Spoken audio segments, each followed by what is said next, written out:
Now, Jim Ratcliffe's tell-all interview revealed a lot of important things about the inner workings at Manchester United, and arguably one of the most important quotes that came out from Ratcliffe was that he believes it will take at least 3 windows to fix the situation at United.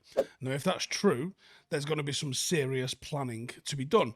Now, we know that the squad we have right now is not good enough, but there's a lot more to it than that. It's going to take 3 years, 3 windows.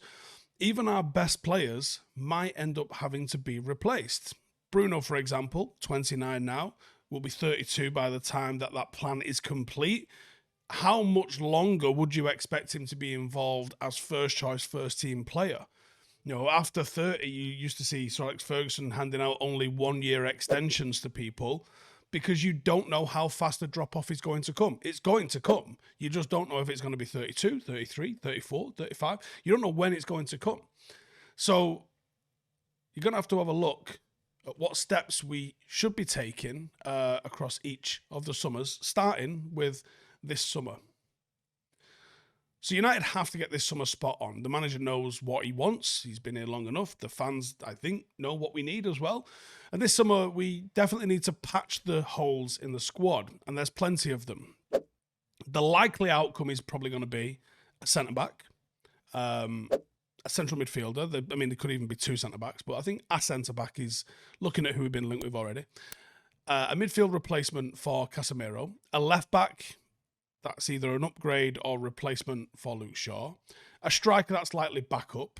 Addressing the Sancho Greenwood situation and sell a couple of the hangers on to recoup some funds and settle out the FFP, because if we've only got 30-ish million to spend, you're not getting a striker, a left back, a midfielder, and 1 centre half, possibly 2.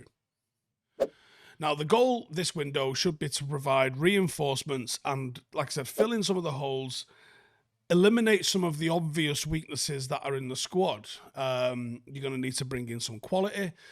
You're going to have an almost 100% hit rate with that. You can't really have any mistakes with your transfers, which are notoriously like 50-50 when it comes to whether they're successful or not. But right now, we don't have a squad capable of competing on any of the fronts, let alone the multiple fronts that we are fighting on. So that's what we've got to focus on in the first window, is obviously all of the backroom appointments, getting rid of some of the deadwood to bring in some FFP leeway for us, and then probably 5 first-team players, but certainly no less than 4.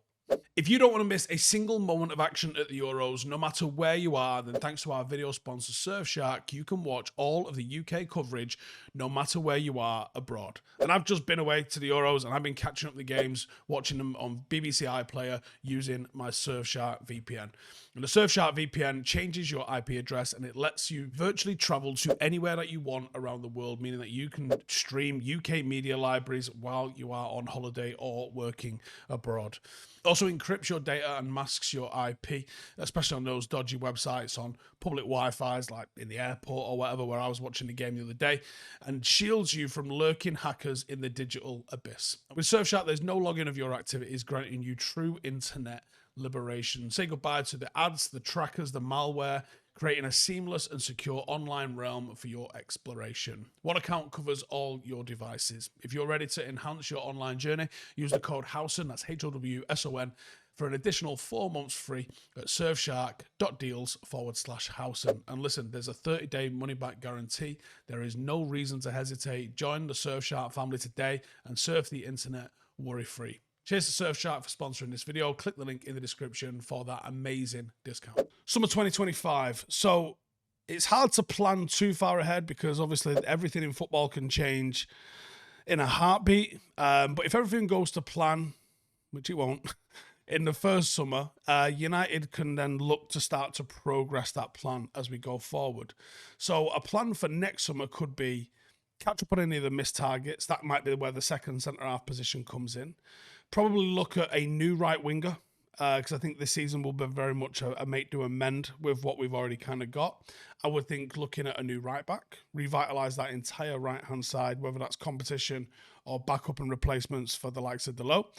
The stadium plans then should be confirmed or at least outlined, and then you could see work beginning ASAP, whether that would be renovation, whether that would be rebuild or whatever. And then make some squad replacements, the likes of Wan-Bissaka, Maguire. Those guys moved on, and better, newer replacements brought that are more in line with the manager's vision. And then obviously undertake, which I would think you were doing at all times, a quality review, find out which players aren't cutting it and have to go. By summer 2026, you would hope some of those youngsters like Shea Lacey, Jack Fletcher, and maybe Ibrahimov have started to find themselves to the fringes of the first team. And the third year will be crucial, because I think the third year should be the final stage of that INEOS plan to fix Manchester United. You would expect, not hope, expect all of the backroom appointments to be in place. You would expect United to have levelled off whatever it is we need to do with FFP, whether that's raise additional funds through sales, or we got a nice new shiny sponsor, or INEOS have just bought the naming rights to Old Trafford for $1 billion going forward. United need to make sure we do all of those sorts of things. But as you plan into the third year, I think you have to address what is going on with the Bruno Fernandes situation. Have you addressed his replacement? Do we know how long we expect him to still be at the top level and delivering for us?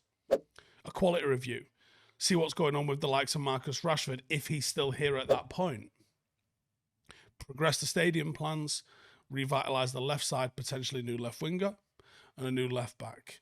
And I think by that point then, hopefully, of a little bit more of a solid structure of maybe there's a bit of a conveyor belt of some Manchester United talent, the likes of the Fletchers, the Shea Laces, etc., going out on loan to Nice to get some continental experience. If INEOS are to be believed, on the face of things, 3 years does sound about right for where United are financially and where United are on the pitch. There is a lot of stuff to do, and there's a lot of things to get right, and like, betting wrong on a centre-half could have dire consequences for us. Betting wrong on a right winger or a centre-mid could have dire consequences for us. That means that those problems still require fixing and still require the funds to fix them every single season that you don't fix them. You know, I would say we've seen many plans fail under the previous regime, but I don't know if they even had plans. Everything about Manchester United the last decade has felt reactionary. So if there's going to be a plan with INEOS, let there be a plan. Let there be something that is so structured that you go, right, okay, we're going to give the manager this amount of time to get in this vision, and we're going to support him with signings, with coaching, with facilities, and every single thing that we can to make sure that this all pulls in the right direction. And if this does all pull in the right direction, then we can hopefully get it done and see Manchester United start winning trophies again, the proper trophies, not the League Cup, not the FA Cup. As fun as they've been, Manchester United should be competing for the Champions League and should be competing for the Premier League. Those are the things that matter. Everything else is a distraction. So I think 3 big windows coming up, and of course you've got the winter windows in between, but I think you would want to use the summers as like real big inflection points where you say, right, okay, that is a marker, a milestone, a fork in the road that we're going to hinge something on because it's significant. Summer 2024, what do we need to address? Some of the strap hangers need to go and some of the decent players need to start arriving. We've got to raise the floor of the first team. Second window, what we're going to do? Revitalise, add a little bit of quality, maybe even a real big name. Third window, what we're going to do? Whatever we are missing, because I can't predict what's going to be there 3 years from now, whatever we are missing to be able to go and take on a title challenge. I don't think it's unrealistic for United to be in a position to do what Arsenal have done in 3 years' time, in 3 summers' time. I think that's something we can aim for. You might not make it, you might make it, but I think it's something that you can aim for, and then you can course correct whether you're ahead or behind in your planning for that. But I think 3 big summers, and I think those are the sorts of things that United needs to be looking at fixing in there. Please let me know your thoughts, and what thing do you think United have to focus on to change the most. See you in a bit. Hey, thank you for watching the video. If you are new around these parts, then don't forget to subscribe. My channel is proudly supported by my community on Patreon.